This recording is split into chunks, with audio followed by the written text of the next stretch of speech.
Човекот кој со својата посета не ја остави Македонија рамнодушна и ја спомени во воздух. Запрашен од новинарите во авионот по полетувањето од Скопје, кои се неговите впечатоци од посетата на Македонија и Бугарија, папата Франциск прецизно ќе објасни дека тоа се две крајно различни земји.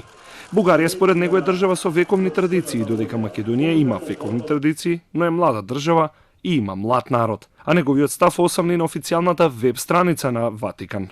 Бугарија е нација со традиција стара со векови. Македонија, од друга страна, има традиција со векови, но не како држава, како народ кој на крајот се изборил да формира нација.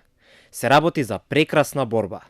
Староста на бугарската нација Франциск ја спортистави со почетоците на христијанството и посетата на апостолот Павле, која според христијаните Македонија е символ на влезот на христијанството на истокот. Македонскиот народ е горд на ова. Тие не пропуштаат прилика да споменат дека христијанството влезе во Европа преку нивната врата, бидејќи Павле беше повикан од македонец, ке додаде папата во своето објаснување. Не сум воопшто изморен од посетата, но сум импресиониран од калугерките на мајка Тереза во Скопје, додава тој.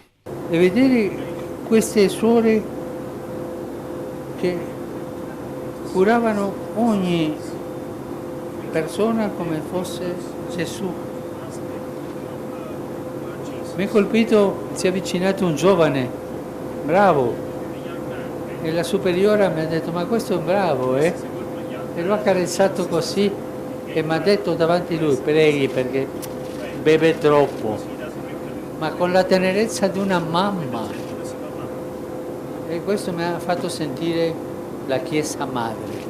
10-часовното присуство на Ватикан во државата ги полнеше и светските медиуми. Ценетиот американски весник New York Times пишува дека Северна Македонија во вторникот доби уште еден сигнал дека речиси 3-децениската изолација се доближува до својот крај.